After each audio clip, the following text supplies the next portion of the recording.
I'm Faith Murphy. I am based in the United States in Tennessee, specifically Nashville, where all the honky tonks are.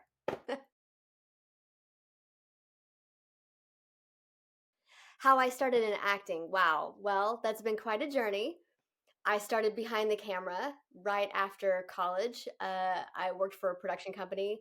So I got a really great education on everything and everybody's job behind the camera, as well as in front of the camera. I got a lot of great experience before I ever finally took the deep plunge to do acting as a profession.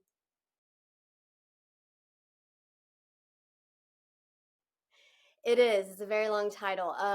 That was part of the idea. We My co-producers and I wanted to do a project that took a look at the underbelly of what a Karen is, and I'm assuming that Karens are pretty universal. I think that that concept exists in Europe as well as the United States.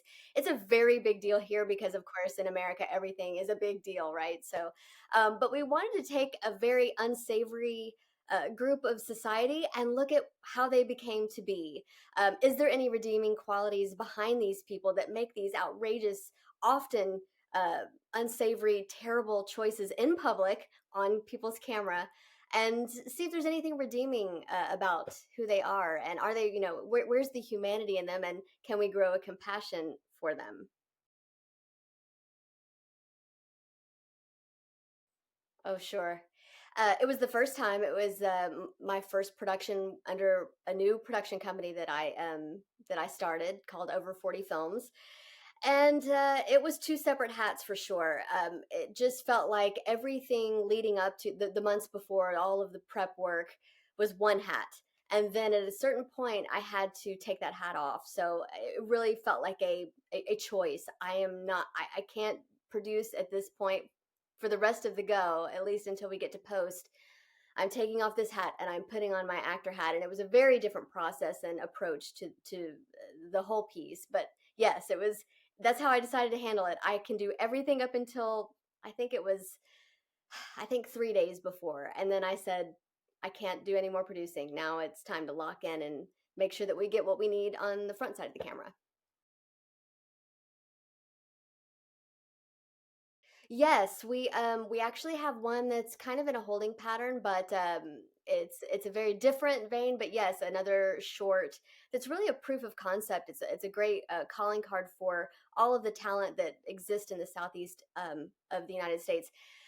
For all the talent that's here, for us to be able to do projects that we are passionate about, and to show what we can do, and kind of blow some myths on what it might be to be in the South, or to not be in LA or New York. That very good production does happen between those coasts.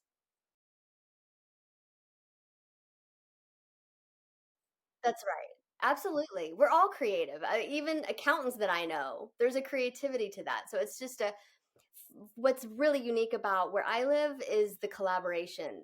There's such a sense of creative collaboration between all of the people that I know, of every aspect of filming, and it's really cool to see that come together. It is always a yes, and everyone's always in support of what you're doing.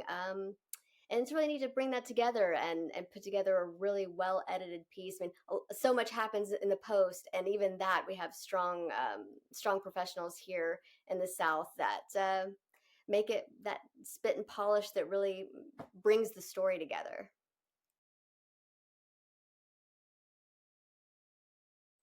Oh, well, from the very beginning,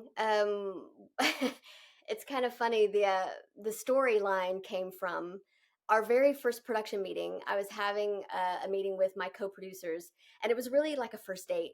We didn't know each other very well. We were feeling each other out to see if we really wanted to do this project together. We knew we wanted to do one around a Karen, but we didn't know which story we wanted to tell. So we met at a restaurant, just a coffee shop that has food and things, and we sat in the back. There were lots of empty tables, and we sat down to have this meeting. We're all kind of awkward, and as we sit down and we're just starting the conversation, we were asked to move, and so uh, as you can imagine, on a first date, that's just so awkward anyway. it added such a layer of all of our Karens coming out. Like, why do we? Why, there's a table there. There's the yes, but the owner's coming in, and his family they like to sit there.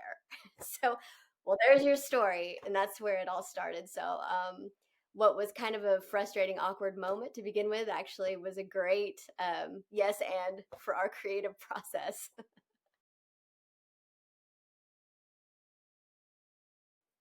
Yes, Dean is a friend. I didn't know him all that well when he came onto the project, but it was just all the right people at all the right times. And Dean is a lovely human being.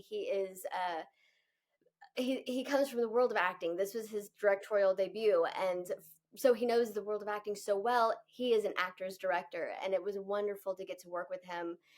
He always had great ideas that he would throw in as we were doing different takes, and also worked so well with the DP just to make sure things were moving smoothly. And this is unbelievable, but we did 14 pages. If anybody knows how long that typically takes or how much you can typically do in a day, we did 14 pages in one day, two locations. So that's a huge testament to Dean and his ability to keep the ship rolling and make sure that we get what we need in the can, and we did.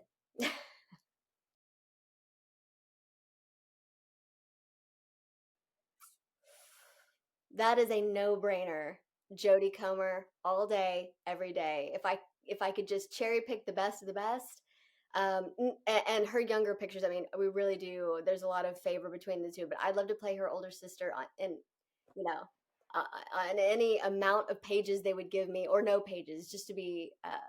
I got to see her do Prima Facie on Broadway this past summer, and it was a unbelievable performance. And her, not only her technique, but her ability to do dialects and accents and languages, all the while keeping her acting at such a high caliber. It's just such a girl crush. I cannot tell you. So Jodie Comer, hands down.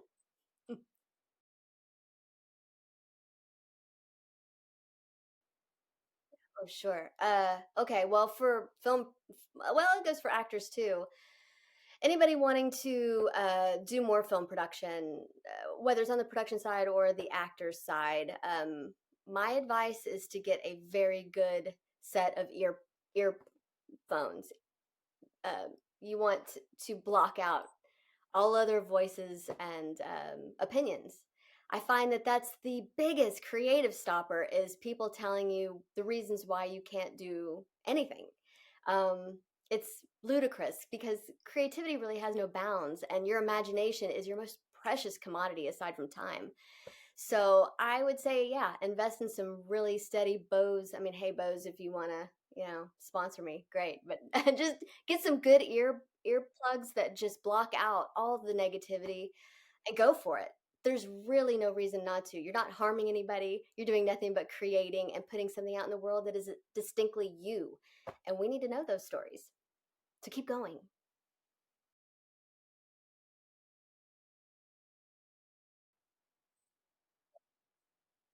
Oh, okay.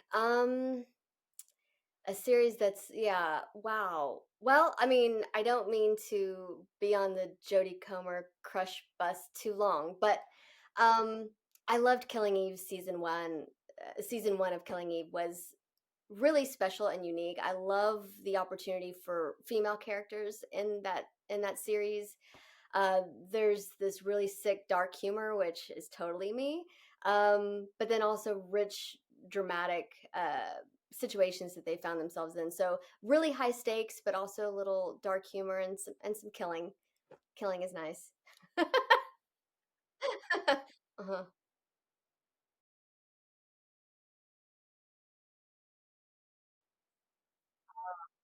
Wow, it's always an honor for. There's so many great film festivals across the world, and we've had such a great experience with Compassionate Karen.